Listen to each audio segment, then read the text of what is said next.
berdoa, mohon pertolongan Tuhan. Mari kita berdoa. Tuhan, kami ingin belajar dari Patrick Morley tentang apa yang para suami ingin istrinya ketahui tentang pria.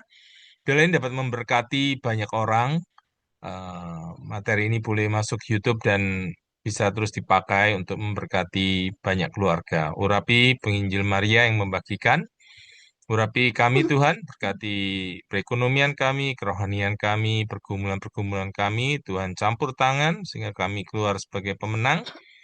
Biarlah Tuhan dipermuliakan dalam pelayanan dan pembelajaran dan pemberitaan materi ini yang menjadi pelaku-pelaku firman. Biar Roh Kudus mengurapi kami, menolong kami dapat mengerti dan melakukan. Terima kasih untuk pertolongan Tuhan pada saat ini di dalam nama Tuhan Yesus. Kami mohon Kau melayakkan kami dalam segala kelemahan dan kekurangan kami. Amin.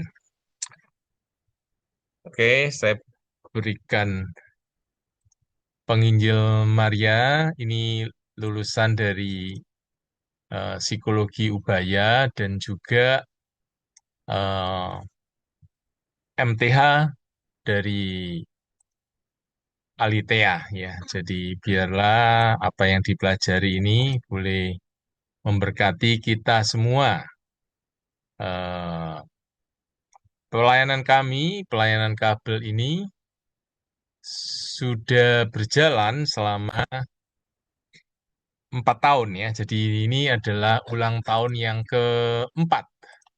Materi-materi kami ditaruh di YouTube. Jadi Bapak Ibu yang ingin mengetahui bisa untuk melihat di YouTube ya. Oke, tulis saja nama Daniel Irot begitu. Oke, saya berikan waktu dan kesempatan. Tuhan memberkati.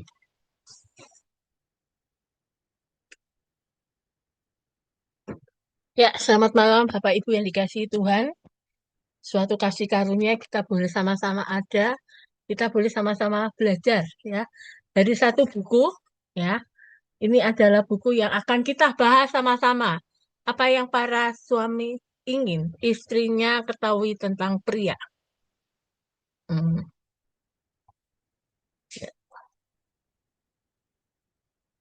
Oke.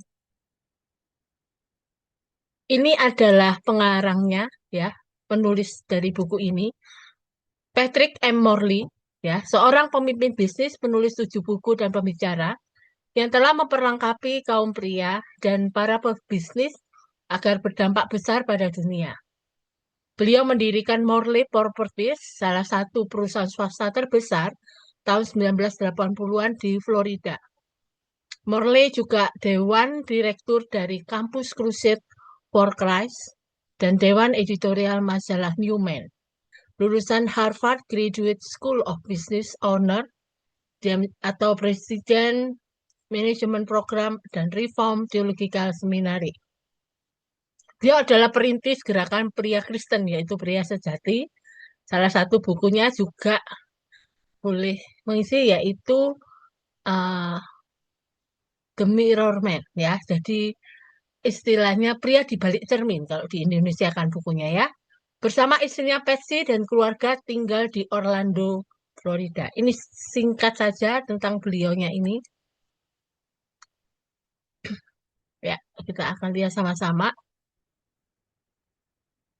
Latar belakangnya adalah masalah nomor satu yang kini dihadapi kaum pria itu adalah bahwa pernikahan mereka itu tidak berhasil seperti apa yang mereka inginkan. Beberapa gagasan dalam buku ini yang akan dibahas yaitu pernikahan itu adalah hal yang baik. Satu penyatuan misteri rohani dari dua kehidupan yang berhadapan ke dalam dua arah yang terpisah dalam satu daging. Semua hubungan itu sulit, terutama pernikahan katanya ya. Nah, cinta itu menjadi lem yang dapat merekatkan kita bersama-sama, terutama dalam pernikahan. Merekatkan kita bersama-sama dan minyak yang dapat mencegah kita untuk saling bergesekan dalam cara yang salah. Hampir semua pria percaya bahwa mereka sedang atau sejak lama menjadi seorang suami yang sulit untuk didampingi. Sehingga akhirnya yang terjadi adalah banyaknya penyesalan dalam diri suami dan ingin memperbaiki di tahun yang mendatang. Kebanyakan pria di dalam hatinya benar-benar ingin melakukan hal yang benar. Ini penelitian selama 2 tahun yang beliau kumpulkan, yaitu terdiri dari penelitian tertulis dan wawancara pribadi dengan pria dan wanita di Orlando selama 4 bulan. Nah, dari penelitian tersebut akhirnya dibuat buku ini. Tujuannya adalah menyampaikan kepada kita beberapa hal yang kita perlu ketahui tentang pria. Seperti apa seorang pria itu dari sudut pandang pria, apa yang sedang dirasakan pria di dalam dirinya, apa yang dipikirkan, dan apa yang sedang dialaminya. Menariknya ada bagian di setiap akhir bukunya itu, akhir tiap bab itu, bagaimana Anda dapat menolong suami Anda. Itu suatu langkah praktisnya. Dan inilah para istri, The Man in the Mirror, ya, Women's Edition. Nah, ibu-ibu, bapak-ibu yang dikasihi Tuhan, kita mulai bahas tentang masa kanak-kanak. Apa yang saya ketahui itu saya pelajari dari ayah saya, gitu ya. Seorang laki-laki itu mempunyai ikatan khusus dengan ayahnya. Ini memang ada rencana dari Allah. Allah ingin para ayah itu pemakai pengaruh genetik ini untuk membentuk dan menajamkan putra dan putrinya. Kita melihat bisa bersama-sama di dalam Ulangan 6 ayat 6 sampai 9 ya. Ini satu di dalam eh, di dalam Yahudi, yaitu mengajarkan bagaimana orang tua itu secara Yahudi perlu mengajarkan Taurat itu kepada anak-anaknya. Ya, kita akan melihat sama-sama dari Ulangan pasal yang ke-6 ayat 6 sampai 9. Apa yang kuperintahkan ini, kuperintahkan kepadamu pada hari ini haruslah engkau perhatikan, haruslah engkau mengajarkannya berulang-ulang kepada anak-anakmu dan membicarakannya apabila engkau duduk di rumahmu, apabila engkau sedang dalam perjalanan, apabila engkau berbaring, dan apabila engkau bangun. Haruslah engkau mengikatkannya sebagai tanda pada tanganmu, dan haruslah itu menjadi lambang di dahimu. Dan haruslah engkau menuliskannya pada tiang pintu rumahmu dan pada pintu gerbangmu. Jadi ini yang Allah perintahkan kepada para ayah untuk menanamkan yang namanya apa? Taurat itu, kehidupan kerohanian yang takut akan Tuhan. Namun, kalau kita melihat ya, kalau tadi di dalam Ulangan 6 ini dikatakan ada satu kedekatan secara fisik di mana orang tua itu mengajarkannya berulang-ulang di dalam sehari-hari, pada saat berbaring, pada saat bangun dan sebagainya. Tentunya diharapkan ada hubungan yang dekat dengan anak-anaknya, gitu ya. Namun faktanya ternyata banyak pria merasa itu ayahnya, ini khususnya untuk para anak lelaki ya, merasa ayahnya itu jauh. Ketika mereka sudah besar, bahkan ketika mereka dekat tanda petik dengan ayahnya sendiri. Mengapa demikian? Karena memang para ayah itu tidak hadir di sekitar anak-anak itu. Sehingga akhirnya pengaruhnya begitu kecil. Dan hal ini membawa akhirnya banyak penyesalan yang terjadi di dalam diri seorang ayah. Ya, pengaruh terbesar satu-satunya dalam dunia seorang anak laki-laki itu adalah ayahnya. Ini sangat penting dan perlu diperhatikan. Perkataan mengatakan seperti ayah, begitulah putranya. Nah, di sini para suami mengulangi dosa ayahnya gitu ya. Istilahnya kalau dia baik, maka anaknya akan baik secara tidak langsung. Sehingga bagaimana suami memperlakukan istri pun persis seperti ayah mereka memperlakukan ibunya. Apa yang suami kita ketahui tentang dunia laki-laki itu sebenarnya diketahui dari ayahnya. Ya, masa kanak-kanak. Apa yang saya ketahui itu saya pelajari dari ayah saya. Ada 7 pelajaran yang setiap ayah ingin wariskan kepada anak laki-lakinya. Pertama, apa artinya menjadi seorang pria? Anak itu akan mengamati, mencontoh apa yang akan diperagakan dengan menirukan dan berpura-pura bahwa anak adalah ayah. Kadang ya tanpa disadari anak itu ngikutin apa yang dilakukan oleh ayahnya. Seperti yang 2 minggu lalu saya ceritakan, seorang ayah menutup pintu lemari dengan pakai kakinya belakang gitu, seperti kayak menendang tapi ke belakang. Dan ternyata tanpa disadari loh, anak ini juga belajar gitu dan melakukan hal yang sama. Dia melihat melihat bahwa itulah yang benar, itulah yang baik gitu loh. Ya itulah pria. Dia melihat itu ya. Kalau kita melihat di dalam umur-umur tertentu ketika anak-anak usia tertentu, anak-anak itu melihat orang tua sebagai modeling. Modeling anak belajar dari mamanya. Kadang anak kecil yang perempuan pun kadang pakai lipstick karena melihat mamanya suka pakai lipstick kalau mau pergi, misalnya gitu ya. Sehingga kemudian orang, kalau laki-laki misalnya, dia belajar bagaimana mungkin mencukur jenggot gitu ya. Bagaimana dia melakukan hal yang sama gitu ya. Termasuk dua, yang kedua, bagaimana memperlakukan seorang wanita. Anak belajar bagaimana memperlakukan istri semata-mata mencontoh atau mengamati apa yang dilihat dari perlakuan ayah mereka. Fatalnya, ketika ayah itu memperlakukan istrinya dengan semena-mena, mengata-ngatai dan sebagainya, atau mengatakan yang tidak benar, ya, secara tidak langsung anak belajar, oh begitu toh kalau memperlakukan istri. Akhirnya anak itu kemudian mengkopi, ya, mencontoh, dan akhirnya tanpa disadari dia juga suka memaki istrinya ketika dia sudah menikah. Sebuah etika kerja yang kuat, anak belajar dari meja kerja ayahnya, belajar pentingnya ketekunan, kerajinan, dan bergaul serta kerja keras. Kadang anak itu melihat ayahnya itu mungkin lagi rapat secara Zoom gitu ya, dia melihat bahwa ayahnya lagi membina relasi dan hubungan dan sebagai belajar organisasi di situ. Dan ada kalanya ketika ayahnya pergi, anaknya pura-pura seperti ayahnya duduk di ruang kerjanya, kemudian melakukan aktivitas seperti yang dilakukan ayahnya. Kemudian pelajaran yang setiap ayah ingin wariskan yaitu pikiran sehat. Seperti melihat segala sesuatu dari sudut pandang yang praktis, memiliki gambaran besar akan sesuatu, memutuskan sesuatu asal pilihan yang ada. Tentu kayak begini ini adanya diskusi, dibangun dari antara diskusi antara ayah dengan anak. Misalnya cerita, bagaimana kalau misalnya pagi hari ini, misalnya cerita-cerita yang istilahnya yang boleh membangun rasa ingin tahu anak. Misalnya, kenapa ya matahari itu bisa bersinar terang dan membuat kalau kita itu ada di sana itu bisa terpapar sinar, kemudian bisa gosong ya. Nah, gitu ya. Itu hal-hal yang menarik-menarik, yang praktis-praktis, tapi itu akhirnya membuat anak mengerti, oh, begini tuh cara kerja matahari, gitu ya. Kemudian mengapa begitu? Karena mungkin mengeluarkan sinar ultraviolet dan sebagainya, begitu ya. Nah, tentunya ini dibangun dari kedekatan seorang ayah dengan anaknya. Kemudian yang diajarkan lagi susunan nilai tentang pelajaran mengenai benar dan salah, apa yang perlu dikatakan atau tidak. Ini tujuannya nanti ketika menghadapi dunia, anak itu bisa dipersiapkan bahwa tahu bahwa dia melakukan sesuatu itu tujuannya apa, apakah itu benar atau salah, apa yang perlu dikatakan atau tidak. Misalnya, dia mengerti. Kalau misalnya eh, melihat seperti tayangan film porno gitu, itu bukan hal yang benar. Tetapi yang bisa dilakukan oleh seorang ayah adalah, ini ada seorang yang saya juga pernah di-sharingin seseorang, ketika anaknya lelaki itu ketahuan melihat di tayangan YouTube-nya itu ada beberapa yang dilihat itu kan kita bisa melihat di story-nya ya. Nah, ternyata waktu itu tanpa sengaja dibuka dan dilihat bahwa anaknya pernah melihat film porno.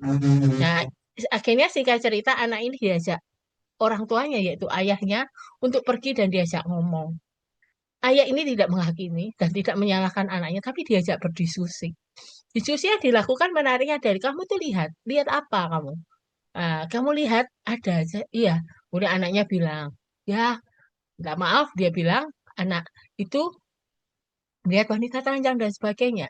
Udah ayahnya memberi pemikiran. Nah, kalau kamu melihat seperti kayak gitu gitu ya. Menurut kamu, itu apakah benar wanita itu adalah orang yang benar-benar baik gitu ya. Dan akhirnya dia, "Loh, kamu tuh ngerti bahwa itu enggak baik, kenapa kamu tonton?" Gitu ya. Misalnya begitu ya.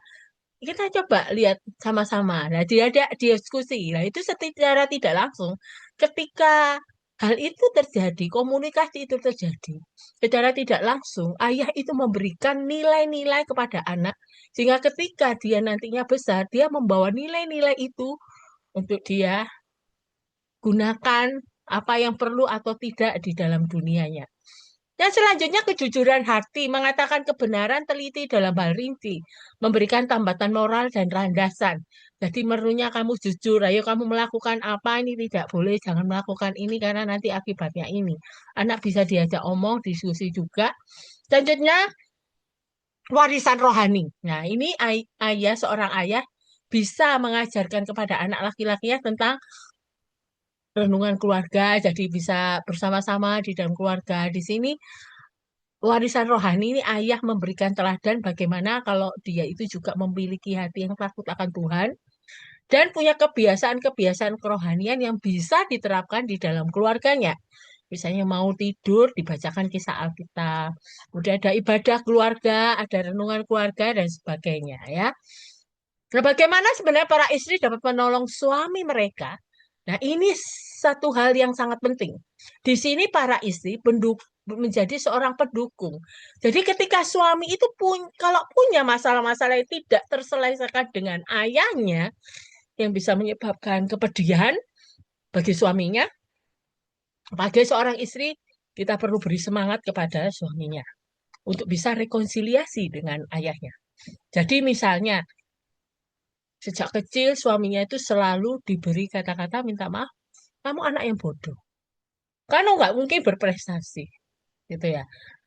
Kamu nggak mungkin bisa sukses, misalnya begitu. Nah, tentunya suami merasa sakit hati dengan perkataan ayahnya, dan itu dibawa terus ketika dia dewasa dan bahkan menikah. Nah, dalam hal ini diperlukan kejujuran hati dari suaminya kepada istrinya untuk dia mengatakan bahwa sebenarnya saya itu sakit hati sama papa saya. Misalnya menceritakan kondisi yang membuat saya gini. Nah, ada kalanya ketika kita tahu bahwa hal itu terjadi, para istri mendorong, memberi semangat kepada suaminya untuk rekonsiliasi dengan ayah. Bisa ditemani dan kemudian setelah waktunya, momennya tertentu bisa kita pergi biar suami yang berbicara dengan ayah. Bisa saja terjadi suami takut mencoba karena adanya ketakutan untuk disakiti lagi. Karena mungkin pernah mengalami kegagalan dan kemudian dia akhirnya dimarahin gitu ya, akhirnya dia sakit hati. Nah, perlunya sebagai seorang istri punya hati yang lembut untuk tetap mendukung suami untuk terus berani mencoba. Dan kalaupun gagal, tetap menerima mereka, maksud terima suami ini apa adanya. Tetap beri semangat, dukungan gitu ya. Yang ketiga, beri suami semangat untuk belajar kenal Allah secara benar. Bukan mengenakan kesalahan ayah yang dia miliki kepada Allah. Bisa saja ayah dari suami tidak pernah mengajarkan bagaimana membaca Alkitab dengan benar. Nah, saatnya ini suami perlu diberi semangat. Ayo kita sama-sama bikin renungan, bikin sama-sama baca renungan keluarga, ibadah keluarga dan sebagainya. Nah, itu ya dibelajarkan untuk inisiatif hal itu. Nah, satu hal yang sangat penting sekali, yang seringkali tidak ditemukan, yaitu kebutuhan anaknya ini mendengar bahwa ayahnya itu bangga kepada dia. Nah, ini hal yang penting ya. Jadi ingatlah, kita juga memberikan pengertian kepada suami kita. Allah itu ayah yang sempurna, tapi ayah yang kita miliki di dunia ini tidak sempurna. Jadi berikan maaf kalau memang dia salah, berikan apa ya, mengampuni ketika ketika ayah itu mungkin banyak menorehkan luka, karena mungkin bisa saja terjadi dia belajar dari ayahnya lagi begitu ya. Itu hal yang penting. Kemudian yang kedua, makna. Apakah yang diinginkan suami? Ya, pencarian makna seorang pria itu dorongan utama dalam hidupnya. Nah, setiap suami pencari hasil akhir yang sama, yaitu ia ingin mengalami sukacita dalam hidupnya. Di dalam hati seorang pria memiliki keinginan yang kuat untuk memiliki sebuah kehidupan yang bermakna, dia ingin hidupnya berarti, akhirnya dia mencari makna dan tujuan untuk hidup. Bisa juga membuat suatu perbedaan, mencapai sesuatu dengan hidupnya, misalnya memakai semua talenta yang Tuhan berikan, supaya kecakapannya berkembang. Nah, seorang pria ini tidak akan benar-benar bahagia kecuali ia temukan makna dan tujuan di dalam pekerjaannya, misalnya salah satu contoh. Nah, prioritas puncak yang harus memimpin para suami supaya menemukan makna dan kebahagiaan sejati yang pertama, yaitu prioritas puncak, yaitu dengan Tuhannya. Ya, berita di dalam kitab Pengkhotbah itu terpisah dari Allah, itu hidup tidak punya apa-apa, punya arti apa-apa. Kita melihat penulis kitab Pengkhotbah itu Salomo kurang apa dia, gitu ya. Boleh dikatakan tanpa kurang apapun kaya dan apapun yang dia miliki itu istilahnya tidak akan pernah berkekurangan. Tapi dia mengatakan secara jelas, saya ini seperti hidup yang menjaring angin.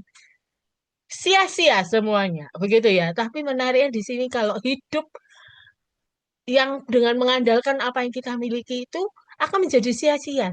Namun tidak akan menjadi sia-sia kalau punya kehidupan yang dekat dengan Tuhan.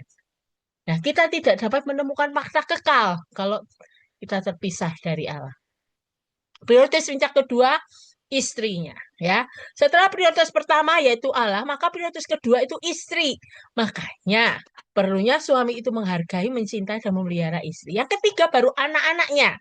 Perlunya waktu yang cukup untuk anak-anak mereka, karena waktu itu segalanya bagi suatu relasi atau hubungan, dan itu menciptakan sejumlah tanggung jawab. Ini kita melihat hubungannya tadi ya, di dalam Ulangan pasal 6 ayat 6 sampai 9 ya. Sema itu waktu yang cukup untuk belajar sama-sama. Baru setelah itu yang keempat baru pekerjaannya. Karena pria adalah pekerja, pria diciptakan untuk bekerja, perlunya menampilkan pekerjaan sepenuhnya sebagai hasrat kuat untuk melakukan. Tapi ini kan prioritas puncak yang idealnya. Pertama Tuhan, istri, anak-anak, baru pekerjaan. Namun kenyataannya, sayangnya, secara umum seorang pria itu mengorbankan keluarga sebelum pekerjaannya. Ia akan cenderung memprioritaskan pekerjaannya daripada keluarganya. Jadi ini sudah salah, gitu ya. Nah, akhirnya nanti kalau kita lihat sama-sama ketika ini menjadi tidak dilakukan, akhirnya timbul penyesalan. Nah, bagaimana kita dapat menolong suami? Pertama, berikan tanda positif pada suami bahwa kita mengerti. Dia punya kebutuhan terbesar. Katakan kita menghargainya, kita ingin menjadi pendampingnya, dan bantu dia untuk memuaskan kebutuhannya. Jauh memberikan semangat padanya. Ingatkan suami untuk melakukan hal yang benar. Jadi kita perlu, istilahnya kita itu memagari. Suami mengatakan, ini yang perlu lakukan, kamu yang benar. Gitu ya. Yang ketiga, jika suami pernah punya pengalaman mendapat bully secara perkataan mungkin dari ayahnya, seperti saya tadi ceritakan, coba kita tetap terima dan cintai suami, beri dukungan, dan perkataan itu katakan bahwa itu tidak benar. Gitu ya. Beri dukungan, tetap penghargaan untuk dapat memulihkan luka-lukanya. Bisa jadi ketika jadi seperti seorang suami yang dikatakan ayah kamu tidak akan mungkin berhasil. Tapi ketika akhirnya suatu saat mungkin mengalami kegagalan ketika di dalam pekerjaan, tugas istri bukan do itu kan seperti papamu bilang kamu itu tidak akan bukan begitu. Justru kita itu sebagai seorang istri, sebagai seorang pendamping menerima dia, beri dukungan penghargaan. Iya tidak apa-apa. Walaupun kamu ini yang penting itu bukan jatuhnya tapi bangkitnya itu ya. Jadi mungkin ini kamu juga pernah mengalami perkataan ayahmu tidak menjadi jaminan bahwa kamu tidak akan berhasil. Nah, itu ya, mungkin ada kata-kata yang kita tetap beri dukungan supaya setidaknya bisa memulihkan luka hatinya. Yang keempat, berdoalah bagi suami agar ia menemukan hidup yang bermakna, tujuan, dan berarti.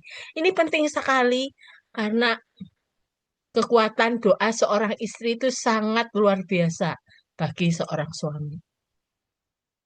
Nah, rintangan apa yang sedang merisaukan suami sebenarnya? Faktor yang terjadi, para pria itu secara letih, secara kejiwaan, emosional, fisik, dan rohani. Akhirnya hidupnya menyimpang dari apa yang direncanakan. Karirnya menyimpang, pernikahan tidak seperti yang diharapkan. Mungkin istri kecewa, komunikasinya tidak ada, anak-anak tidak menghargai. Belum lagi masalah keuangan. Akhirnya, para pria ini tidak bisa cerita pada orang lain. Nah, di dalam hal ini ada yang namanya penyakit kesuksesan dalam tanda petik gitu ya. Apa artinya? Ini penyakit yang selalu ingin lebih dan tidak pernah puas ketika sudah memperolehnya. Ada tiga virus di dalam hal ini. Pertama, perlombaan tikus, virus pertama. Pengajaran tiada akhir terhadap kemakmuran yang selalu meningkat dan berakhir dengan kecewaan lebih dari kepuasan hati. Ini menuntut korban yang mahal. Kita akan melihat dalam Galatia 5 ayat yang ke-7 dan 9. Galatia 5 ayat 7 dan 9. Dahulu kamu berlomba dengan baik. Siapakah yang menghalang-halangi kamu sehingga kamu tidak menuruti kebenaran lagi? Ayat 9. Sedikit lagi sudah mengkamilkan seluruh adonan. Nah ini kadang ya, karena pengujian yang tiada akhir, akhirnya kondisinya demikian. Dulu berlomba, tapi akhirnya apakah kamu sudah tidak lagi mengindahkan yang namanya kebenaran? Itu virus yang pertama. Virus yang kedua, kehidupan yang tidak teruji. Di mana mendesak tugas ke tugas yang sibuk. Akhirnya tidak cukup menyediakan waktu untuk mana dan tujuan hidup yang lebih besar. Nah, ini rintangan ini membuat para suami ini lebih mengutamakan yang lain daripada mengutamakan ketaatan kepada Allah dan firman Tuhan. Ya, itu kondisinya yang terjadi. Virus yang ketiga, kekristenan budaya. Mereka mencari Allah atau Allah-Allah yang mereka inginkan, bukan Allah yang sejati. Kegagalannya tidak memilih untuk proaktif menjadi Kristen Alkitabiah. Jadi, kondisi demikian itu kadang itu pekerjaan menuntut mereka untuk mereka harus apa ya? Ada sesuatu yang dikejar, sesuatu yang dikejar, sesuatu yang dikejar, gitu ya. Sehingga akhirnya itu menjadi tanpa disadari, pekerjaan itu menjadi ilah, berhala di dalam kehidupan suami. Yang akhirnya itu membuat menjadi kekecewaan ketika akhirnya dia mengorbankan istri dan anak-anak. Karena hanya untuk bekerja tujuannya ya ini nanti kerjanya juga untuk istri dan anak-anak gitu ya. Tapi ada harga yang harus dibayar. Yang terjadi seperti tadi relasi itu sepertinya dekat tapi jauh. Karena memang ayah itu tidak hadir. Dengan demikian tugas mendasar seorang pria itu menghambakan diri pada kayu salib Kristus seharusnya menjadi hamba pada kayu-kayu Kristus, di mana ia berserah secara utuh dan sepenuhnya kepada ketuhanan Yesus Kristus. Nah, bagaimana para istri dapat menolong suami? Berdoalah. Minta kepada Allah untuk menunjukkan kepada kita bagaimana kita dapat menolong suami. Kemudian titik awal kehidupan kita adalah ketika kita berhenti mencari Allah yang kita inginkan dan mulai mencari Allah yang sejati. Mungkin ada kalanya kita bisa bicara dengan suami ketika suami pulang kerja atau ketika dia sudah lebih santai gitu ya. Mungkin kita akan berbicara apa yang menjadi rintangan yang dialami, apa yang merisaukan. Misalnya pekerjaan yang dia tetap kerja, tetapi kok sepertinya tidak membawa hasil. Nah, mungkin bisa didiskusikan sama-sama. Tekanan, memahami tekanan yang dirasakan suami. Nah, setiap orang tuh pasti merasakan tekanan, tiap orang, tapi pada tingkatan yang berbeda. Nah, 5 duri yang menekan suami yang saya akan bahas kali ini tentang suami ya. Bukan tentang yang lain, tekanan itu, tapi 5 duri yang menekan suami. Yang pertama, waktu. Setiap pria itu mengalami kondisi terjebak dalam jadwal. Dia itu sulit berkata tidak, sehingga punya gaya hidup yang mengabaikan istri dan anak mereka. Ini kadang di dalam tugas tertentu, itu seorang suami itu tidak bisa menolak ketika majikannya mengatakan, kamu harus begini, kamu harus ini." Padahal itu sudah di luar jam kantor. Memang bukan satu hal yang mudah. Tetapi kadang itu kondisi terjebak itu yang membuat akhirnya suami ini tidak bisa punya waktu untuk anak-anak dan istri. Nah, ini satu hal yang perlu diwaspadai. Kalau itu memang benar-benar menjebak yang terlalu luar biasa, ada kalanya perlu dipikirkan apakah tetap di pekerjaan itu atau resign. Yang kedua, uang. Tekanan paling besar sebagai lama kesuksesan itu uang banyak. Nah, ini yang kondisi yang ada kalau orang itu sehingga kalau ada uang itu masalahnya anak-anak bisa nggak kekurangan apa yang dia minta langsung dapat diturutin dan sebagainya. Itu dianggap sebagai lambang suksesan. Masalah hutang. Nah, tekanan yang membuat pria merasa kecewa. Kemudian pekerjaan. Semakin ia mencinta pekerjaan, semakin banyak proyek, makin banyak tekanan. Karena akhirnya pria bisa paling kecewa dan hilang semangat. Manusia, apa maksudnya? Ini relasi, ya. Menarik rekan untuk kesampingkan keluarga. Yang keenam, ini maaf ya, bukan lima tapi enam. Agama, banyak pelayanan menarik pria dari rumah. Banyak hal yang membuat seseorang itu tertekan. Ya, hal-hal ini ya, akhirnya membuat dia itu melupakan keluarga. Nah, bagaimana kita dapat menolong suami? Pertama, perlunya kita berikan dukungan yang tidak bersyarat. Bukan dukungan yang bersyarat, tapi tidak bersyarat. Tetap mengasihi. Perlunya memberikan waktu buat suami untuk beristirahat sejenak. Karena dia merasa dikejar-kejar terus gitu ya. Banyak hal yang perlu dilakukan, duri-durinya itu makin menghimpit, akhirnya tidak bisa bernafas sepertinya. Nah, untuk itu kita minta suami untuk istirahat sejenak. Dan apapun persoalan, jadilah pribadi yang paling diinginkan untuk hidup bersama. Beri hormat dan dukungan yang diperlukan suami, yaitu semakin yang semua akhirnya itu akan suami akan mencintai kita. Setelah mengutarakan tekanan, ada baiknya berunding bersama cara untuk mengurangi segala tekanan yang dirasakan. Misalnya, apa yang perlu dilakukan, apa yang membuat tertekan. Kira-kira solusi apa yang bisa dilakukan? Didiskusikan bersama istri. Kalaupun setelah dikurangi masih ada tekanan, maka perlu untuk bertemu penasihat atau rekan. Minta menjadi mentor kita supaya kita bisa berpikir lebih rasional. Ini benar enggak tinggal aku kok apa sudah overload dan sebagainya. Nah, selanjutnya pekerjaan. Mengapa perhatian pria itu terikat pada pekerjaan? Karena seorang pria itu harus bekerja. Pekerjaan itu cenderung jadi kegiatan pria yang paling nyaman, gitu ya. Seorang suami ingin mengarahkan daya ciptanya pun terhadap pekerjaannya. Karena memang dia dirancang atau dibuat supaya perhatiannya itu terikat dengan pekerjaan mereka. Allah yang menciptakan mereka dengan punggung yang kuat, dua tangan yang kokoh, otak cerdas dan hasrat untuk berprestasi dan menguasai. Sehingga seorang pria harus bekerja. Itulah aturan kehidupan. Pekerjaan itu diperintahkan. Kita lihat satu bagian firman Tuhan saja ya. Kejadian 1 ayat 28. Ini ayat yang paling terkenal.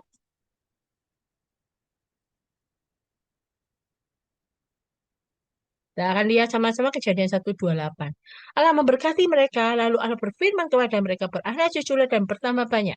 Penuhilah bumi dan taklukkanlah itu. Berkuasalah atas ikan-ikan di laut dan burung-burung di udara dan atas segala binatang yang merayap di bumi.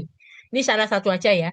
Kemudian ada 2 Tesalonika 3 ayat 10 sampai 12, 1 Timotius 5 ayat 8. Pekerjaan itu dipercayakan, pekerjaan itu dipercayakan. Ya, kita akan melihat Amsal pasal 24. Nah, kita akan lihat sama-sama Amsal pasal 24 ayat 33 sampai 34.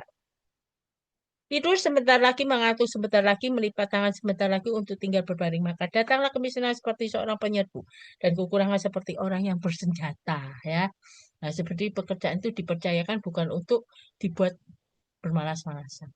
Kerja keras adalah nilai Alkitabiah. Kolose 3:23, Pengkhotbah 11 ayat 6. Kita lihat yang Pengkhotbah saja ya. Pengkhotbah 11 ayat yang ke-6. Pengkhotbah 11 ayat yang ke-6. Taburkanlah benihmu pagi-pagi hari dan janganlah memberi istirahat kepada tanganmu pada petang hari. Karena engkau tidak mengetahui apakah ini atau itu yang akan berhasil atau kedua-duanya sama baiknya. Itu kerja keras ada nilainya, Alkitabiah. Nah, setiap lapangan kerja itu kudus bagi Tuhan. Jadi apapun profesinya itu kudus bagi Tuhan. Nah, pekerjaan merupakan prioritas bagi seorang pria dan memang pekerjaan pria itu adalah panggilannya. Nah, sebagai pria, perhatian kita itu cenderung terikat pada pekerjaan karena kita sadar pekerjaan itu bisa memabukkan, jadi kecanduan. Disitulah harga diri kita ditambahkan untuk membawa ke identitas. Tekanan dari atasan membuat seseorang bertahan dan itulah satu-satunya cara mempertahankan patokan hidup yaitu menjadi gaya hidup. Bagaimana kita dapat menolong suami dalam hal ini? Dukung suami dalam proyek-proyeknya yang berjangka pendek. Dorong dia supaya percaya tetap kepada Allah ketika sesuatu perlu diberikan. Ingatkan suami untuk menilai semua prioritasnya. Cobaan. Nah, ini ada 6 cobaan yang terus-menerus digumuli pria. Kelalaian emosional. Nah, ini suami paling dicobai untuk tidak memberikan kepada kita satu hal yang paling dibutuhkan oleh istri. Misalnya hubungan dan emosional. Secara alami memang para istri itu memberikan suaminya tempat pertama, tapi para suami tidak. Nah, para istri secara alami dimampukan dalam hubungan cinta yang intim bagi pria hal itu perlu dipelajari. Jadi hal ini yang kadang membuat suami itu lalai untuk memenuhi yang kebutuhan yang dibutuhkan oleh istrinya, misalnya didengarkan, mungkin bisa di apa ya, perhatikan, didukung dan sebagainya. Yang kedua, cobaan yang kedua gairah. Pria manapun yang berkata bahwa dia tidak bergumul dengan cobaan seksual itu bohong atau dia heteroseksual perkataan di sini ya. Kaum pria itu secara seksual itu terangsang secara visual. Faktanya kita hidup dalam budaya yang terlalu merangsang secara seksual ya. Cara terbaik untuk menghindari cobaan adalah mengambil langkah 1000 ya. Ini yang dilakukan oleh kita lihat sama-sama oleh Yusuf ketika terus didekati oleh istri Potifar untuk melakukan hal yang tidak berkenan di hati Tuhan. Yang dilakukan adalah mengambil langkah 1000. supaya tidak terjerumus ke dalam dosa. Yang ketiga, cobaan dewa-dewa sesat. Apa maksudnya? Pemujaan berhala itu merupakan kesalahan tentang ibadah persembahan atau penghormatan terhadap kekuatan atau objek apapun selain Allah. Faktanya, kebanyakan pria itu bisa sembunyikan beberapa ambisi rahasia yang bersaing dengan kepasrahan penuh kepada ketuhanan Kristus. Kadang tanpa disadari, mungkin jabatan yang diraih, kenaikan jabatan dan sebagainya, itu menjadi salah satu apa inti kalau kesuksesan dan ingin bukan berarti tidak boleh. Tetapi itu sepertinya satu-satunya poin yang penting di mana para suami ini ingin mengejar, mengejar, mengejar. Padahal lupa itu bisa menjadi berhala dan akhirnya menggeser Kristus. Uang dan hutang. Materialisme adalah isme, ya, itu ya. Isme ini paham yang bisa dicintai seorang pria. Mereka melihat uang itu memabukkan. Yesus sendiri menyebut uang sebagai pesaing utama baginya. Matius 6 ayat 24. Ini kalau kita lihat tentang mamon gitu ya. Selain itu dicobai untuk pinjam uang itu lebih banyak dari jumlah yang mampu dilunasi. Ini 6 cobaan. Sekarang cobaan yang kelima, bersungut-sungut. Nah, salah satu cobaan yang terus dihadapi oleh seorang suami itu adalah gerutuan. Penyebabnya kita hidup dalam dunia yang penuh liku-liku, lika-liku, dan adanya banyak duri dalam kehidupan. Tugas seorang pria menolong dunia untuk melihat perbedaan antara orang percaya dan tidak menanganinya. Jadi, tidak ada perlunya untuk bersungut-sungut karena mungkin ada banyak hal yang membuat istilahnya tidak seperti yang dia inginkan. Selanjutnya keangkuhan. Keangkuhan itu sebuah dosa tentang pembandingan di mana seorang pria memperbandingkan semua kekuatannya menurut perasaannya dengan segala kelemahan orang lain. Ini membuat beberapa pria merasa enggan bicarakan perasaan yang menyentuh sehingga sepertinya melalaikan istri. Jadi kadang itu ada di dalam diri seorang pria itu gengsi gitu ya, gengsi untuk menceritakan perasaannya. Dianggap kalau dia cerita itu berarti dia itu lemah gitu ya. Sehingga akhirnya dia tidak dihormati oleh istri lagi, padahal tidak. Itu bukan berarti dia lemah, tapi ada kalanya itu perlu disentuh perasaan itu supaya diakui dan kemudian bisa kalau itu menjadi masalah bisa diselesaikan bersama-sama. Bagaimana para istri menolong para suami? Tanda kasih kita yang besar, membantunya, ya. Tantangan kita memang tidak membuat yang malu dalam hal ini. Kadang itu kita perlu tetap memberikan semangat dan dukungan. Walaupun memang suami bisa melakukan hal yang tidak benar, misalnya jatuh di dalam keangkuhan, kita coba menerima suami dengan keberadaan yang ada, ya. Yang kedua, kita bisa tanyakan dan bicara pada suami enam cobaan tersebut mana yang dialami dan apa yang kita bisa bantu. Ini sangat menolong sekali untuk supaya suami itu juga belajar terbuka dan menyadari bahwa istrinya itu aware dan juga mencintai dia gitu ya. Itu satu hal yang untuk hal itu perlu ada keterbukaan di dalam diri suami. Nah, karena kita sebagai istri mencintai suami, kita dapat mendampinginya. Tentunya kita perlu tetap bersemangat untuk berserah kepada Kristus. Ingatlah bahwa di dalam setiap hubungan relasi yang ada dengan suami, tetap ada Tuhan yang boleh dijadikan sandaran ketika kita mengalami masalah atau persoalan. Selanjutnya pendampingan. Apa yang dibutuhkan suami dari istrinya? Nah, kebanyakan pria memang sungguh mencintai istrinya, sekalipun mereka sulit untuk mengutarakan perasaan ini kepada sang istri. Mengapa demikian? Karena dia tidak terbiasa untuk mengutarakan itu, misalnya I love you dan sebagainya. Nah, sebenarnya ini perlu diungkapkan, belajar. Nah, para istri memang adalah satu-satunya sahabat sejati yang dimiliki suami. Para istri adalah orang yang diajaknya berbagi perasaan yang paling mendalam, karena pada dasarnya kebanyakan pria itu adalah penyendiri. Allah melihat adanya dua persoalan dalam diri pria, dua tema utama yang muncul dalam pendampingan. Yang pertama, kebutuhan satu, persoalan kesendirian, makanya perlu pendampingan. Setiap pria itu mencapai titik di mana dia sangat membutuhkan seseorang sebagai tempat berbagi hidupnya. Nah, kebutuhan suami yang terbesar dalam pernikahan itu pendampingan. Dan itu hanya didapat dari istri mereka, bukan istri orang lain atau wanita lain. Itu satu hal ya. Yang suami butuhkan dan inginkan seorang pasangan dan pendamping seumur hidup. Ada karena memang adanya kebutuhan batin, suami mengabdi sepenuh hati pada istri. Sama dengan istri juga ingin hal yang sama gitu ya. Nah, satu hal yang sangat penting dalam hal ini, pendampingan itu diperlukan. Tidak selalu berkata-kata, pintar bicara, tidak mendampingi bersama dengan dia. Sehingga sepertinya dia itu mengerti dan empati apa yang dialami suaminya. Kebutuhan yang kedua, persoalan yang membutuhkan bantuan, yaitu dukungan. Para suami itu perlu bantuan untuk mencapai semua tujuan yang mulia dari Allah. Allah melakukan dua hal, menciptakan seorang wanita dan menetapkan pernikahan. Tidak baik seorang itu seorang diri saja, ya Tuhan memberikan penolong bagi. Apa yang sedang diutarakan suami, bantulah saya di sini dan saya memerlukan beberapa dorongan. Ini hal yang sangat penting yang perlu diketahui oleh istri-istri. Ya, kalau misalnya suami ini tidak mendapatkan dari istrinya dampingan, dukungan, dan sebagainya, perhatian, kita bisa tahu apa akibatnya kemudian ya. Jadi apapun yang paling diinginkan setelah diperlakukan oleh suami kita ada suatu rasa bahwa kita berdua menjalinnya bersama-sama, termasuk ketika berhasil maupun gagal. Menunjukkan suami itu merasa dihargai. Istri itu teman terbaik yang pernah dimiliki suaminya. Ingat, suami itu memerlukan ini, pendampingan dari istrinya. Jangan sampai pendampingan itu diberikan oleh wanita lain. Nah, bagaimana seorang istri itu bisa membantu suami? Apabila istri bisa menjadi teman bagi suami, kita perlu mendorong, membantu, menghormati, dan mendukung suami. Karena bis- bisa saja suami itu mengambil langkah raksasa untuk mencegah keluarga mereka itu mengalami kehancuran karena patah hati dari masa lalu. Jadi marilah para istri menjadi kawan atau teman bagi suami. Marilah kita mempertimbangkan bagaimana kita mendukung satu sama lain melalui pembagian kerja. Pikirkan di bidang apa istri bisa memberikan dukungannya terbesar kepada suami mereka. Pikirkan tentang contoh mengenai bagaimana kita merupakan pendamping dan kawan bagi suami kita. Ada kalanya kita juga menanyakan kepada suami, apa sih yang bisa saya lakukan buat kamu? Misalnya kayak gitu.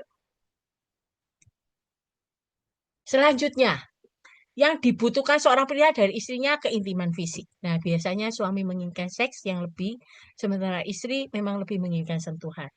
Sentuhan juga diinginkan suami. Sentuhan itu mengubah kasih yang potensial menjadi kasih yang nyata dan kasih melepaskan kekuatan. Nah, ketika kita menyentuh, ada pemindahan energi dari satu orang ke orang lain. Dan memang perlu disadari kenikmatan seksual adalah karunia yang indah dari Allah bagi pasangan yang menikah. Itu satu hal yang penting. Bicara secara alkitabiah, seks itu baik. Nah, keintiman seksual seharusnya membawa keceriaan, kegembiraan, kesatuan, serta kebahagiaan yang paling besar dalam kehidupan manusia, dalam pernikahan. Seorang pria menginginkan dan membutuhkan kehidupan romansa yang aktif, butuh cinta fisik, namun seorang istri butuh cinta emosional. Suami butuh kepuasan seksual, seorang istri perlu tindakan-tindakan kebaikan secara rutin. Karena suami memang memandang seks seperti dia memandang segala hal dalam kehidupan baginya. Dalam kehidupan. Baginya, seks itu bisa tiba-tiba mendesak, bergairah, kasar, cepat, hebat, dan sebagainya. Lalu selesai. Nah, padahal tidak demikian dengan istri. Ya, selain itu munculnya keinginan itu bisa visual cepat. Maaf itu perkiraannya salah. Cepat dan utuh.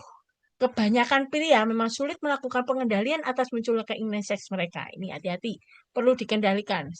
Ini memang satu hal yang tidak mudah. Kita melihat ada Raja Daud yang terjerat di dalam kenistaan akhirnya hanya karena melakukan dosa ini ya dengan istri orang lain Bathsheba ya akhirnya dia terjerat dalam dosa-dosa yang berikutnya. Kita akan melihat ya bagaimana dia melakukan tipu muslihat kepada Uria sehingga Uria pun akhirnya dibunuh dengan cara yang keji menurut saya ya.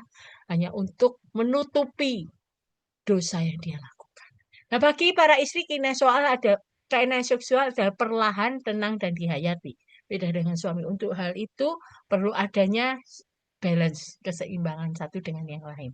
Baginya, bagi seorang wanita, seks itu dipandang seperti ia memandang hal yang lain, seperti relasi atau hubungan. Nah, istri menginginkan sahabat jiwa, suami menginginkan seorang pecinta.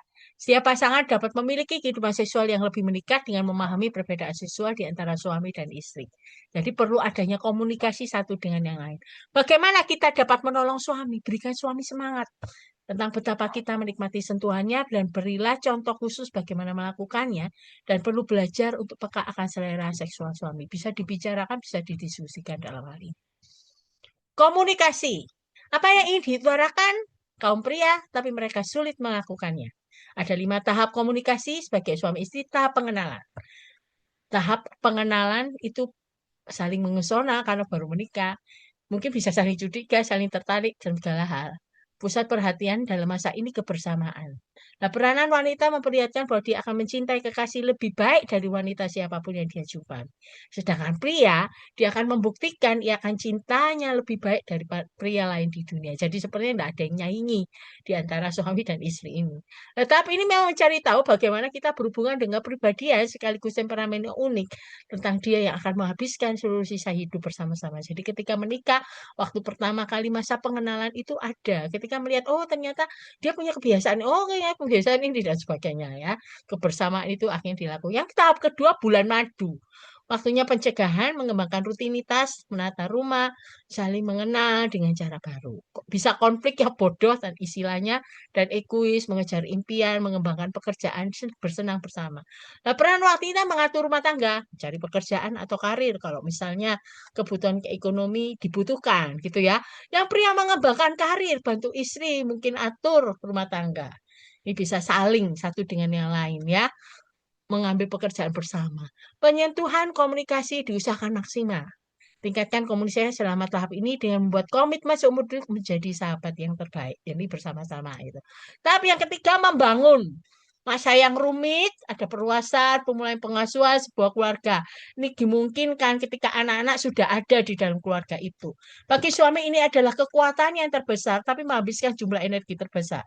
Dalam hal ini peranan wanita mengatur rumah tangga bisa saja kalau dia bekerja bisa menata karirnya, menyelesaikan pekerjaan. Demikian juga pria ya. Dia menyediakan kebutuhan keluarga, mengatur karir dan juga menyelesaikan pekerjaannya. Wanita dan pria dalam hal ini perlu bekerja sama melalui pembagian tanggung jawab mengasuh anak-anak dan juga luar dan dalam rumah. Misalnya, kamu diberikan tugas, misalnya di dalam anak-anak studi ini siapa yang nganter, bagian nganter jemput anak sekolah siapa? Siapa yang bagian ngurusin misalnya kayak makan anak-anak misalnya gitu. Mungkin kayak diberikan bekal dan sebagainya. Siapa yang ngatur keuangan, siapa yang ngatur dan sebagainya. Karena sudah mulai ada anak dalam hal ini, cara terbaik tahap ini energi dicurahkan atas pekerjaan daripada atas komunikasi. Itu yang terjadi. Karena semuanya ribut. Apalagi kalau istri dan suami itu sama-sama bekerja. Nanti setelah ini anak pulang, siapa yang jaga di rumah selama papa mamanya nggak ada. Misalnya begitu ya. Ada pembagian tugas ya, ada kerjasama. Tapi yang keempat sarang hampa. Nah ini ketika anak-anak sudah mulai besar ya, sudah mulai kuliah mungkin di luar kota atau di luar negeri. Nah sarangnya hampa. Istilahnya emptiness ya. Dimana akhirnya ketika anak-anak sudah mungkin kerja di tempat lain atau mungkin sudah menikah. Nah ini akhirnya tuh keluarga ini ya, rumah ini hanya kembali lagi suami dan istri. Jadi sarangnya itu sudah kosong gitu ya. Nah ini masa penurunan secara bertahap. Ada waktu menemukan kembali pernikahan kita dengan terhubung kembali. Jadi kalau dulu itu sama-sama ribut di dalam pekerjaan, situ repot dan sini repot. Sekarang seorang hampa ini sepertinya sudah mulai pensiun. Jadi itu yang akhirnya kembali lagi karena anak sudah dewasa, sudah pergi semuanya gitu ya. Tidak di rumah lagi sarang hampa, yang terjadi adalah fokusnya kembali ke pasangan gitu ya. Peranan wanita menemukan cara baru meluangkan waktu bersama suami. Pria pun mengurangi keterikatan dengan pekerjaan dan kembali fokus pada istri. Balik lagi seperti awal ya. Dan cara meningkatkan komunikasi, mendengar, bertanya, mengungkapkan cinta secara lisan, dan memberi pendapat atas minat masing-masing. Jadi ada kalanya menarik sekali, ada didiskusikan. Nanti kalau pensiun kita ngerjain apa ya? Ada orang yang punya hobi masak, kita ini aja yuk buka restoran, buka depot. Mungkin ada istrinya bilang, oh saya ingin belajar berkebun. Dulu lama itu kepingin belajar berkebun, sampai sekarang nggak terrealisasi baru bisa sekarang. Nah itu ya. Jadi mulai mengembangkan hobi masing-masing dan kemudian didiskusikan. Selanjutnya masa randa atau randa. Jadi ini menarik sekali. Randa itu sebenarnya kalau istilahnya itu kan ini bahasa Jawa itu rondo, janda gitu. Tapi ini istilahnya memang diberikan ini ya terjemahnya randa. Saya tidak mencek dengan bahasa Inggrisnya. Tapi masa ini adalah masa tahap akhir pernikahan. Jadi ini ketika masa pasangan ada yang dipanggil Tuhan terlebih dahulu. Jadi masa janda dan duda gitu ya. Tahap akhir di dalam pernikahan kita duduk sendirian di kursi kosong merasa kesepian. Tidak ada seorang pun yang menjawab ketika kita berseru di malam hari.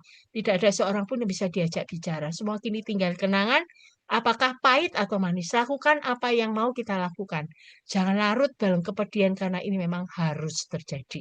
Kematian itu tidak bisa dihindari, setiap orang bisa mengalaminya. Entah itu siapa dulu yang akan dipanggil Tuhan, suami atau istri, nah kita tidak akan tahu. Jadi ada kalanya masa-masa tertentu suami atau istri bisa berdiskusi kalau saya dipanggil Tuhan lebih dulu, gimana kamu? Ya. Bukan sepertinya itu ditepis seperti jangan ngomong ya hal-hal yang tidak benar. Jangan lebih baik. Itu perlu kita berpikir untuk realistis karena memang itu akan terjadi. Tapi entah waktunya kapan kita tidak tahu. Tapi setidak-tidaknya dengan demikian istri bisa mempersiapkan hati. Ya ada kalanya misalnya ini di luar ini yang saya berikan, ada kalanya istri itu punya kemampuan tertentu sehingga mungkin ketika selama suami bekerja dan masih hidup itu bersama memberikan kecukupan di dalam ekonomi, ada saatnya ketika suami mungkin dipanggil Tuhan, istri bisa mencari penghasilan sendiri dari apa yang dia punya.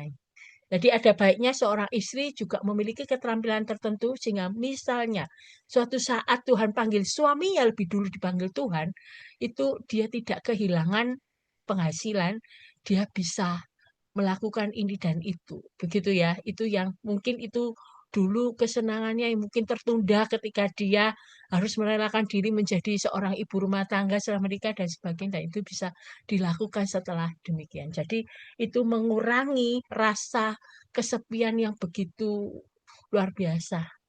Ya, apalagi ketika mungkin pasangan dipanggil secara mendadak, dipanggil Tuhan secara mendadak, itu kadang itu pasangan tidak siap hati dan itu yang harus dilakukan gitu ya persiapannya itu. Nah, dalam hal ini bagaimana kita dapat menolong suami? Kita dapat menjadi pemberi semangat yang hebat kepada suami dan menolongnya menjadi seorang komunikator yang mengesankan. Cara kita dapat membantu suami merayakan dan pahami perbedaan suami istri. Perlu ada kejujuran dalam pernikahan, belajar mengungkapkan perasaan, pusatnya pada persoalan, bukan orangnya. Belajar mendengar dengan sungguh-sungguh bisa menjadi konselor bagi suami, kenali waktu dan tempat terbaik untuk berdua. Membangun minat saling berbagi, cari cara yang baik, dan temukan hal yang kita berdua bisa melakukannya bersama-sama. Mengatasi konflik, ini menolong seluruh keluarga dan peristiwa lain yang menjengkelkan. Ada 4 cara penyelesaian konflik yang biasa dilakukan para suami. Yang satu menghindari. Dianggap itu dinilai paling baik. Kadang itu beberapa orang suka cenderung memilih sikap ini. Kadang itu merasa tidak yakin, nggak merasa takut, akhirnya menghindari konflik. Ya, ini ada di dalam Amsal 19 ayat 11 ya. Meledak terjadi karena tekanan yang numpuk. Ada tipe yang suami yang sumbu pendek. Ada yang jarang marah. Tapi ketika dia marah, hati-hati bisa lepas kendali, hilang kendali. Nah, ada yang tidak bisa mengatasi konflik di rumah-rumah, akhirnya menumpahkan kepada istrinya. Perilaku ini tidak dewasa. Untuk ahli itu perlu belajar kendalikan diri. Mengungkit-ungkit. Nah, tipe ini tidak suka pulai konflik. Tapi ia tidak pernah lupa kalau ada konflik yang terjadi. Merongrong, berbanding keluarga dengan banyak tekanan. Selalu bisa menemukan kesalahan bahkan di tokoh tertentu. Misalnya tokoh yang penting, oh itu juga ada kelemahannya. Semua suami kadangkala sulit mengakui dan tidak dapat berpikir bahwa dia salah. Kemudian yang selanjutnya mengatasi. Suami tipe menghadapi masalah di muka memulihkan hubungan. Diperlukan memang keberanian yang besar ketika suami itu belajar mengatasi persoalannya, mengatasi konfliknya. Ini adalah cara mengatasi konflik yang secara dewasa. Pentingnya hal objektif seharusnya bisa dilakukan untuk menghindari konflik apabila mungkin dan mengatasinya secara alkitabiah apabila tidak. Prinsip Alkitab untuk mengatur konflik yaitu yang pertama pelanggaran yang terabaikan. Cobalah menghilangkan pelanggaran ketika kita mampu. Tetap tenang. Ya, tetap tenang. Yang ketiga, jangan terlalu cepat menanggap. Dengarkan secara teliti apa yang sudah dan berusaha diutarakan pasangan gitu ya. Sehingga tahu persoalannya sebenarnya. Yakobus 1:19. Jangan bicara secara serampangan. Jika terlalu sering dilontarkan, bisa menanturkan sebuah persahabatan. Karena adanya sakit hati karena perkataan yang tidak dipertanggungjawab, gitu ya. Amsal 12 ayat 18. Jangan memperuncing konflik, jangan melibatkan orang lain dalam perselisihan yang panas itu sementara waktu. Kemudian apabila konflik itu tetap tidak terasasi, kita mungkin ingin bantuan pihak luar, tapi berilah waktu. Amsal 17 ayat 9. Jadi jangan mengatakan apapun yang sedang terpikirkan, karena bisa jadi itu perdebatan perselisihan. Coba kita melihat, mencoba memakai sepatu orang lain. Jangan menghakimi dulu, karena itu bisa mungkin memperuncing konflik, bahkan membawa kepada hal yang tidak benar. Faktanya, tidak setiap konflik akan diselesaikan seperti yang kita inginkan. Namun percaya Tuhan akan mengatasi konflik kita. Pendekatan terbaik kembali kepada Allah, minta Dia menaruh beban perdamaian kembali dalam hati pasangan kita atau tunjukkan di mana kita telah berbuat kesalahan. Amsal 20 ayat 22. Dan bagaimana kita dapat menolong suami dalam hal ini? Ambil waktu sejenak. Pandanglah konflik dalam pernikahan kita. Minta suami baca buku ini gitu ya. Diskusikan berapa kali kita bertengkar, cara kita suami menanggapi konflik, masuk tipe yang mana? Itu ya tadi empat tadi ya. Apakah meledak, apakah nih ya, apakah meledak, apakah mengatasi dan sebagainya. Sebesar apa persoalan yang kita miliki? Siapa yang bertanggung jawab menyelesaikan konflik dan lain-lain. Ingat, saat seseorang menikah, terdapat konflik yang tidak bisa dihindari yang perlu untuk mengatasi konflik di muka. Tentu butuh keberanian yang besar. Selanjutnya penampilan. Mengapa seorang pria menginginkan istrinya terlihat baik? Setiap wanita cantik itu menurut caranya sendiri bisa nampak dari penampilan fisik, mata indah, semangat yang lembut. Yang kedua, semangat yang lembut, berdiam. Atau cara dia mencintai keluarga, teman, dan orang yang terluka. Suara 150 orang tentang betapa pentingnya penampilan istri mereka hanya sedikit yang menjawab penting. Tapi seks itu menjadi masalah utama. Penampilan agak penting. Nah, memang bagaimanapun suami memang mempertimbangkan penampilan istrinya sebagai cermin atas penilaiannya. Kaum pria tidak berhenti peduli akan daya tarik, ya. Kita itu hidup dalam masyarakat yang pusatnya pada kaum muda, kecantikan dan seks. Ya, kalau kita lihat sama-sama ya, iklan-iklan juga lebih mengutamakan hal-hal ini, gitu ya. Nah, kebanyakan pria sering bisa membedakan kecantikan batin dan fisik. Dan bagaimanapun, memang kecantikan fisik itu mereka merupakan perwujudan kecantikan batin mereka. Kalau kita melihat wanita dalam Alkitab, mereka memiliki kecantikan yang merupakan ungkapan nyata dari kecantikan yang tidak binasa, dari lemah lembut dan tentram. Bagaimana kita dapat menolong suami? Berdandanlah untuk suami.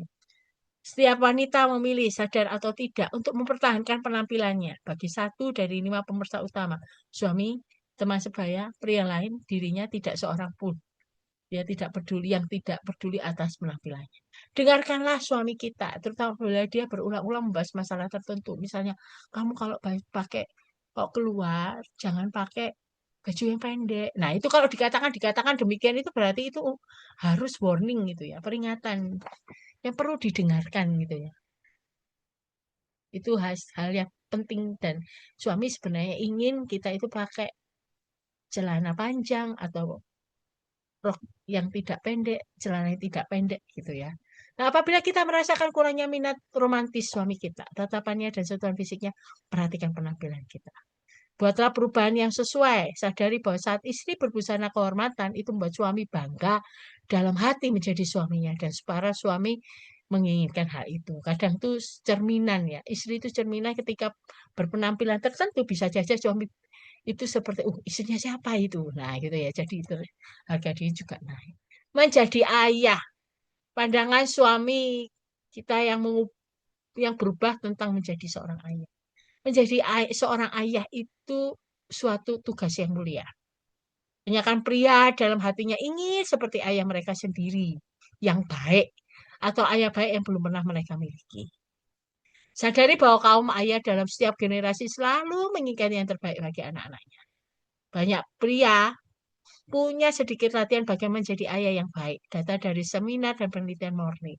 Di satu pihak, Alkitab mencatat sejumlah contoh tentang ayah yang tidak memberikan pengaruh atau teladan buat anak, seperti Imam Eli dengan Hofni dan Pinehas, Adam dengan Kain dan Habel, kemudian Abraham dengan Ishak dan Ismail, Ishak dengan Esau dan Yakub dan lain-lain.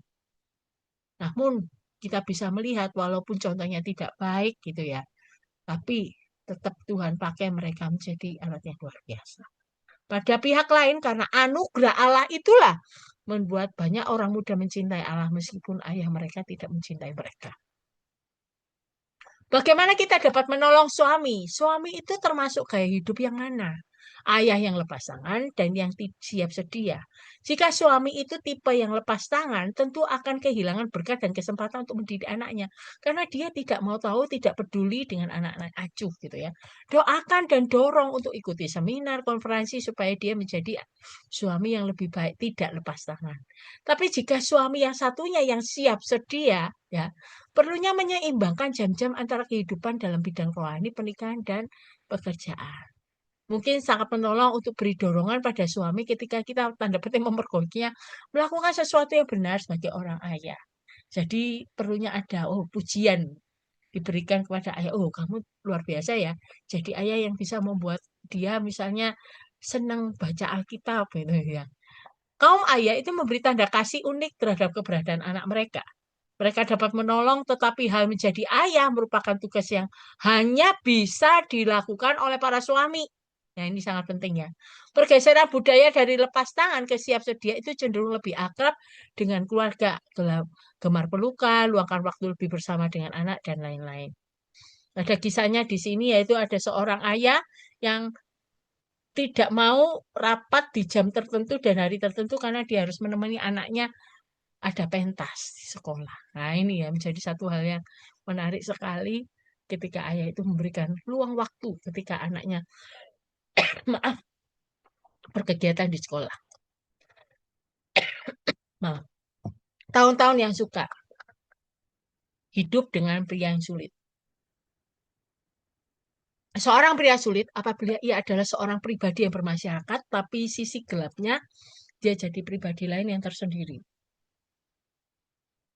Contoh misalnya ada suami yang meneriaki istrinya atau menolak bicara sama sekali. Itu dapat menjadi orang yang pasif atau agresif. Ada yang hilang kendali, ada yang menggerutu dan bersungut-sungut. Kami 5 macam suami yang sulit, penggertak, maaf, lisan dan agresif. Dalam bekerja, seringkali ia diperlakukan oleh semena-mena oleh pria lisan yang agresif terhadapnya. Saat pulang, ia melakukan hal yang sama kepada istri dan anak-anaknya. Nah, biasanya dia cenderung menyangkal apa yang salah, selalu bisa memberikan penjelasan. Dia punya keahlian lisan. Tapi tipe lain yaitu pesungut, penggerutu, lisan dan pasif. Sifatnya lisan, mereka tahu cara mereka berbicara. Mereka lebih memilih untuk mengeluh, ngomel, ingin mengulangi semua hinaan yang nyata atau dirasakan, dan semua kepedihan biasanya mencampakkan persoalan kepada istri. Dia punya penyakit yang namanya malangnya nasib saya. Gitu ya. Nah, tanda ketidaktaatan dan kurangnya iman dalam semua bagian Alkitab. Ketiga, suka melalaikan, non-lisan dan agresif. Sifatnya non-lisan. Namun dapat sifatnya pasif atau agresif, misalnya mengulur waktu, tidak menganggap ketika ada yang bicara, melangkahi tugas atau pesanan yang dijanjikan. Dengan kata lain, ia tidak duduk diam dan menggerutu, mengambil apa yang diinginkan. Dalam hal ini ya butuh ada orang yang mengingatkan, ada kalanya menegur, yaitu istrinya. Perajuk non-lisan dan pasif adalah pesungut non-lisan.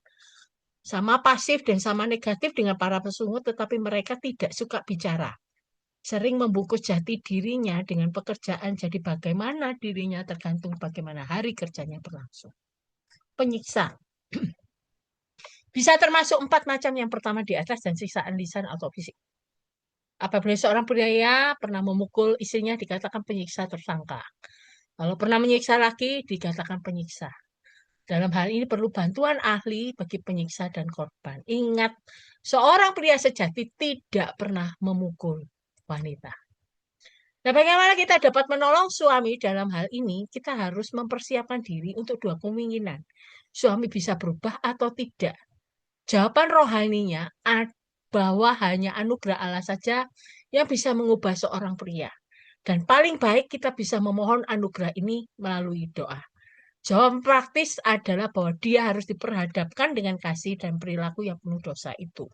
Jika suami kita tidak mau berubah, maka kita harus belajar menghadapinya. Jangan biarkan dia menekan kita, jangan bergantung kepadanya. Dengan kata lain, jangan biarkan masalahnya jadi masalah kita. Jangan biarkan suami yang sulit itu merusak hidup kita. Nah, Alkitab mengajukan sebuah arahan yang jelas, walaupun menuntut kepada para istri dari pria yang sulit. Kita akan melihat 1 Petrus pasal 3. 1 Petrus pasal 3. Ini satu hal yang penting ya. Ayat 1. 3 ayat 1 sampai 2. Demikian juga kamu, hai istri-istri, tunduklah kepada suamimu, supaya jika ada di antara mereka yang tidak lagi taat pada firman, mereka juga tanpa perkataan dimenangkan oleh kelakuan istrinya. Jika mereka melihat bagaimana murni dan salehnya hidup istri mereka itu. Jadi satu hal yang sangat penting sekali. Sudut pandang. Mengapa suami kita mungkin tidak seburuk yang kita bayangkan? Seberapa kecenderungan sifat manusia yang terutama menyakiti pernikahan, yaitu cenderung mengingat hal yang baik yang kita lakukan, tapi melupakan hal baik yang dilakukan pasangan. Dan juga pada saat yang sama kita cenderung melupakan kesalahan yang kita lakukan, tapi mengingat kesalahan pasangan kita. Yang kedua, kita cenderung tidak menghargai prestasi pasangan kita. Contoh, anak remaja ngeluh karena orang tua tidak mengikuti pertumbuhan mereka.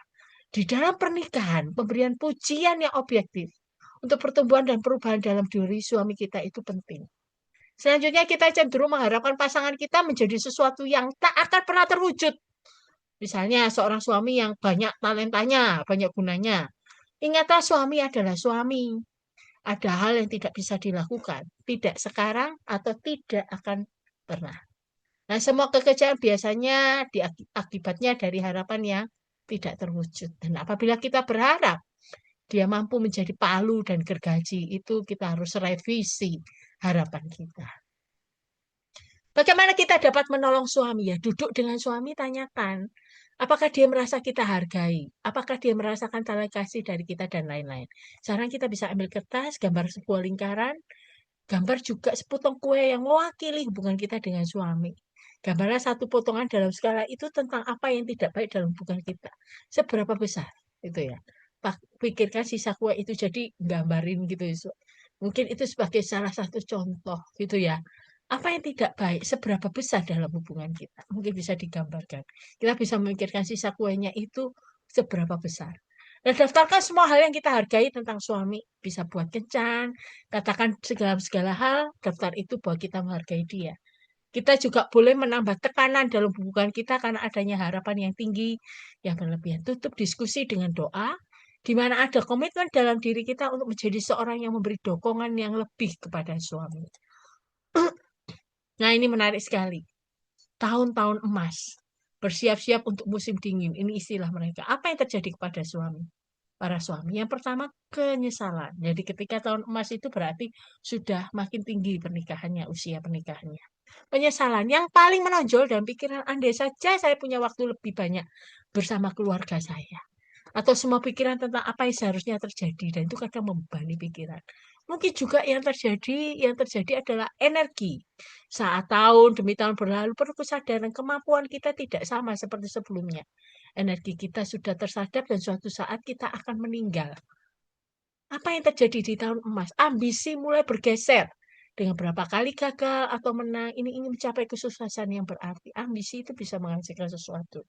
Berhenti kejar apa yang tidak berarti dan mulai mencapai damai dalam atau luar diri. Keinginan. Adanya keinginan seorang suami bergeser dari tugas pada hubungan. Makin tertarik membangun hubungan yang lebih dalam dengan istri dan adanya rekonsiliasi kalau dia mengalami satu kondisi yang menyakiti istrinya. Waktu lebih. Dalam tahun emas, suami itu perlu memberi waktu lebih, percakapan yang lebih, pertemuan yang lebih dari yang suami istri perlukan. Pemikirannya, mumpung masih ada waktu, gitu ya.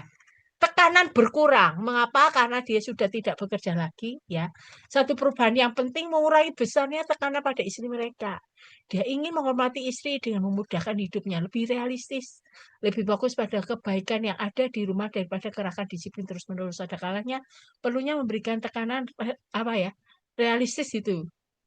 Kalau istrinya sekarang nggak perlu siapin makan pagi karena dia sudah pensiun, santai aja. Kadang kalau males masak juga kita bisa beli dan sebagainya. Kalau dulu kan tidak bisa, gitu ya. Cukup uang. masa itu. Perlunya dipikirkan ada persediaan uang di masa tua, termasuk saat suami dipanggil Tuhan sudah ada dana untuk menghidupi keluarga yang ditinggalkan sebagai persiapan berdasarkan kerja keras seumur hidup. Jadi ada tabungan, gitu ya. Atau yang saya tadi beritahukan tabungan yang lain, yaitu persiapan memiliki keterampilan tertentu. Sahabat terbaik, waktunya suami menghormati istrinya dan menjadi sahabatnya. Kiranya boleh dipikirkan para suami untuk dilakukan. Nah, bagaimana kita dapat menolong suami? Kita dapat memaafkan kesalahan suami.